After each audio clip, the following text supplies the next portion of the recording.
Mascots, some people love them, some people hate them. Some franchises have them, some of them don't. Welcome to the Rundown, everybody. Francis, Victor, David, Jason. We're going to have a nice discussion about our favorite mascots, our least favorite mascots, and if they're ruining sports in general. I don't think they are. But we're going to get right into it. Francis, soccer has mascots. Yes. And for the American sports personnel on this panel, you are our representation from Scotland. Yeah. Tell us a little bit about mascots overseas. They're very personable. Like, they have their own specific names. So Yes. mine for So yours. Glasgow Celtic is Hoopy the Hound. Right. And he's a really good guy. I've met him before. You've met him? Yeah, he's cool. Is he like a real animal, or is he No, like he's a hound. like he's got a big mask? and Yeah, everything? he's got. But Okay. the most ridiculous ones in the Premier League for me is they just invent things like that aren't actually real. So like for Manchester City, they believe they come from the planet Blue Moon, and their mascot's Moonchester, and it's just a big alien walks around. And then the funny one is that Arsenal, probably my favourite one, I'll end on that, is the Gunnosaurus Rex, because they're the Gunners. It's a big T-Rex that walks around the stadium. So that for me is I great. like Gunnosaurus Rex. It's Yeah. a solid. I might have to be an Arsenal fan moving on. Victor, we're going to move back into America now. What is your favorite mascot, if you have one, or if you're a mascot hater? I'm not necessarily a into it. mascot hater, but I did have a sour experience. Back in middle school, we had an all-star basketball game at our school, and there was a big buzz. I grew up in New Jersey, and we were told we're going to get a special guest from the Nets. And everybody was thinking we're going to get Darryl Dawkins out there to dunk for us. Instead, they sent Duncan the mascot. Was that before Sly Fox? Yes, exactly. So it was a little bit of a letdown that Duncan came out there. And then secondly, when they were doing the player introductions and I came out there, Duncan mocked me by doing the bow. So It was a slightly racist mascot? yeah, a little in Oh the pre-PC days, you know, it was good fun. So that kind of hurt. gave me a skewed view of mascot from an early age. If you had a mascot costume on, would you have fought that mascot? Because this does I don't think I would have needed the costume to just throw go him down. Yeah. to throw him down, obviously. Now, David, we know your favorite mascot, I believe, is Donatello the turtle. It might be Michelangelo the turtle. Raphael the turtle. No, that's my nephew's. My nephew's favorite. But mine is also in the same reptilian family, I guess, Right. the reptiles. The fifth. I'm a big Maryland Terrapin Yes. fan, and I love the fact that you can have a turtle as your mascot, and it's very popular with kids these days. So to me, it's Testudo the turtle, and when I started seeing the banners in the early 2000s when the Terps were really solid in basketball, Fear the turtle.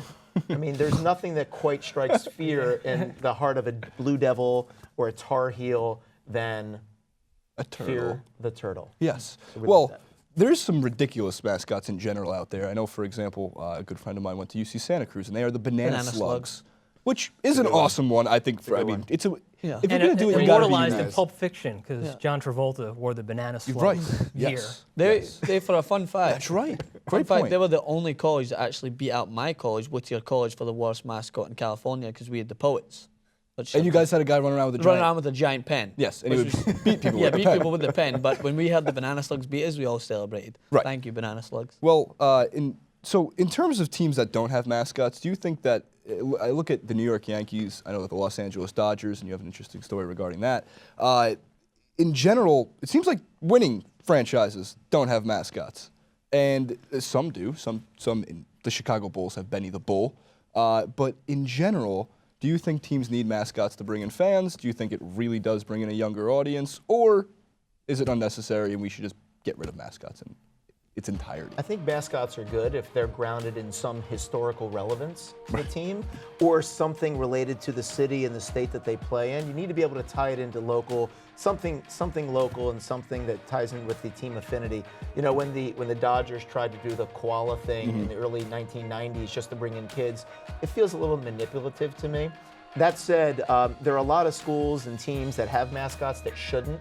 For example, my university, the University of Pennsylvania, we are the fighting Quakers of the University of Pennsylvania. So imagine a man that basically looks like the guy you grew up eating their oatmeal on the side of the Quaker Oat box, Right. walking around. That really doesn't do it for me. Even as a player there, lovable I character. thought nothing not that pumps up the exciting. fans like a big Like a bowl of Quaker? like a bowl of oatmeal. I thought that would be like the one go-to. Like, and you could even tie that in for the team itself before they come out and you played basketball there. Have a big thing of oatmeal. You hang with the Quaker guy. What was his name? His full name? Do you remember? I don't Was think it there was Quincy the Quaker? I don't think there was a name for this guy, although it was interesting. They said it was supposed to be Ben Franklin, who obviously gave birth to our country. And interesting story, and I did a little research on this. Ben Franklin was someone Mascot. I wasn't sure which one. was someone who was really opposed to the original mascot. Like, let's go back and talk about bad mascots.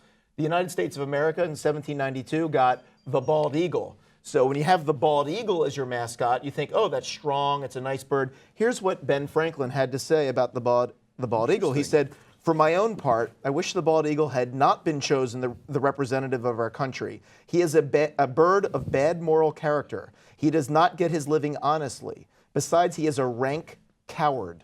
So I think when you start off and the original mascot for your country is described by one of your forefathers as that, I think that says that all mascots have an issue. Well, I think Franklin's choice, not only did he diss the bald eagle, but I think he wanted the turkey. He wanted the wild turkey, Yes. which we all know now as whiskey. See, what I find when I came to the United States is there's a lot of duplicates around there. Like, I think I've seen about 18 different cougars. Like all these high schools have like the cougars or the tigers. 18 different cougars? Oh, yeah, It that's what I'm depends on saying. what restaurant you went to. That's what I'm saying. Los Like, Angeles. I would not like to go to the high school who's called the Cougars, and then your mum comes to the game and they're like, Cougars in the stand, Cougars. asking for a bad joke about you. But is there ever that conflict when people have the same mascot names? Well, what about the CFL? They had only 8 teams and 2 of them were the Rough Riders. You really can't make this stuff up. It's true. So, in terms of mascots, guys, we're curious your comments, your thoughts. Leave them in the comment section below. From Francis, Victor, David, and Jason, let us know. Don't forget to subscribe to TYT Sports. Check out thepostgame.com and check out youtube.com/thepostgame.